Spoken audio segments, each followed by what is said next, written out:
G'day guys, and welcome to today's audio article for healthmeister.com.au entitled The Cost of Eating Healthy by Dr. David Minkoff. This article focuses on the statistics in America. However, a report done in 2008 by the Baker Heart Institute found that Australia had 26% of its population overweight or obese, compared to 25% of the United States. So the information is just as applicable in our country. If you enjoy the article, please pass it along. It is probably safe to say that most people would choose to be healthy and fit, considering the diet and exercise were part of over 58% of recent New Year's resolutions, according to Statistica.com.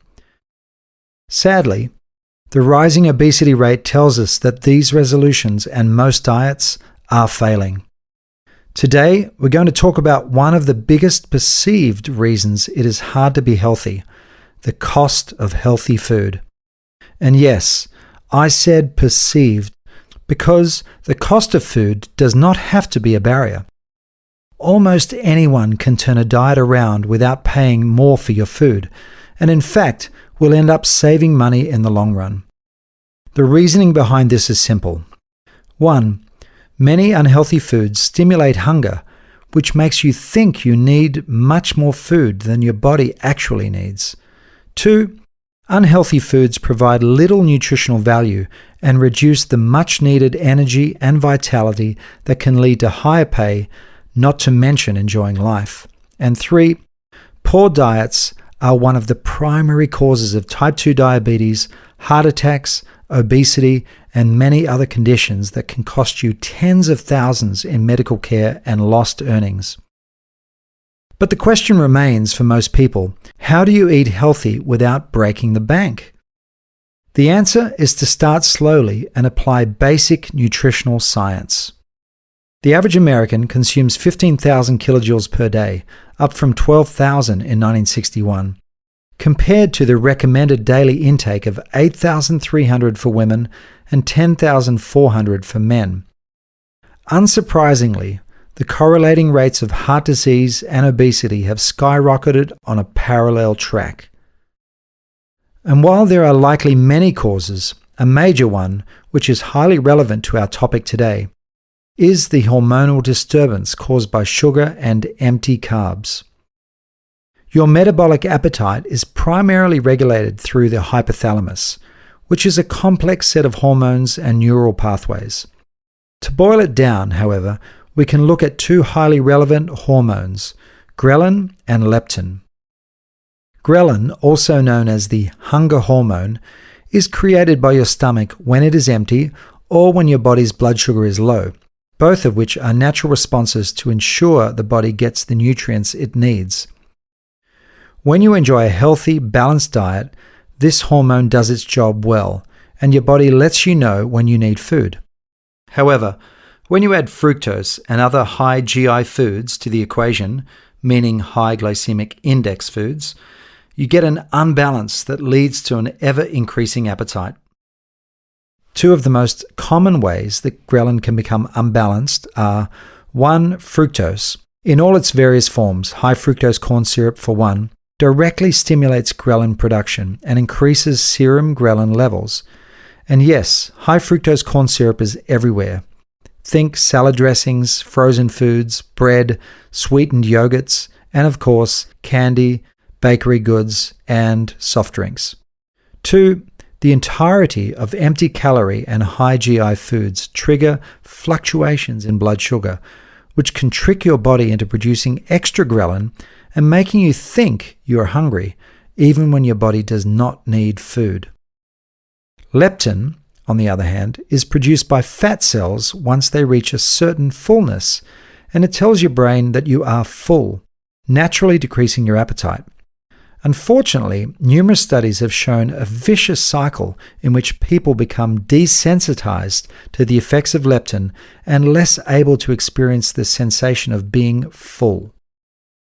This all ties directly into the cost of food, considering that eating healthy and nutritious foods helps to keep the ghrelin-leptin system balanced, which can greatly reduce your appetite. The more you eat low-quality food, the hungrier you will be. Translate that into cost, and you can see that cheaper foods in higher quantities can easily cost the same or more than healthier foods in smaller amounts. Over the last few decades, studies have recognized that there are two distinct appetite mechanisms: metabolic, meaning your body being hungry, and hedonic, meaning a desire for the pleasure of eating. While we aren't going to dive too deep into the science behind these two types of hunger, it is particularly important to understand that eating junk food not only disrupts the hormonal balance of your metabolic appetite, but can also cause a food addiction through dopamine stimulation. The more junk food you eat, the more you want to eat, and the more your body craves the pleasure sensation of consuming sugars and other tasty but very unhealthy foods. The last and most crucial factor in the cost of eating healthy is the health ramifications, both long and short term. In the short term, a healthy diet gives you the physical energy and feeling of well-being to thrive in life. A poor diet may appear cheaper at the grocery store, but it inevitably results in fatigue, lack of energy, and an inability to live life to the fullest.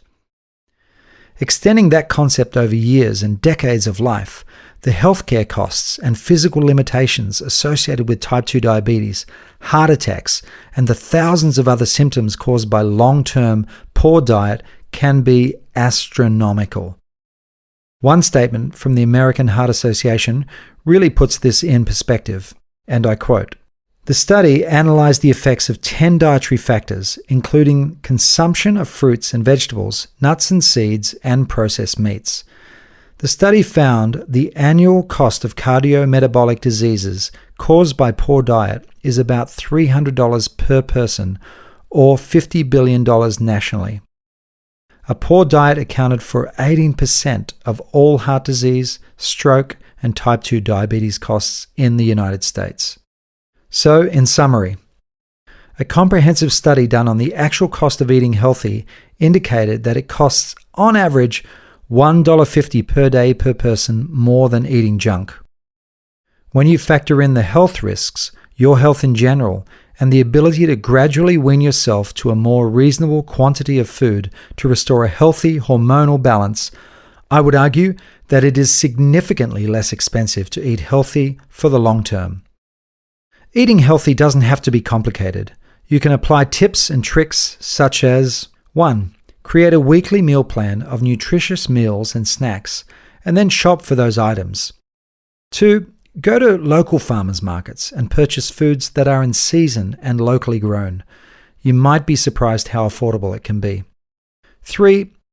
Plan meals and snacks high in fibers and healthy fats, both of which can help you feel full for longer and provide clean, burning energy. And 4. Don't buy into marketing fads that attempt to charge you 2 to 3 times the price for something because of a label. Simply look at how the food is sourced, buy organic where you can, and focus on ensuring you buy foods with good nutrient content.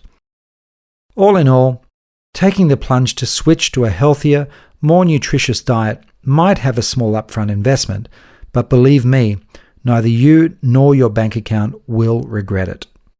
Thanks for listening.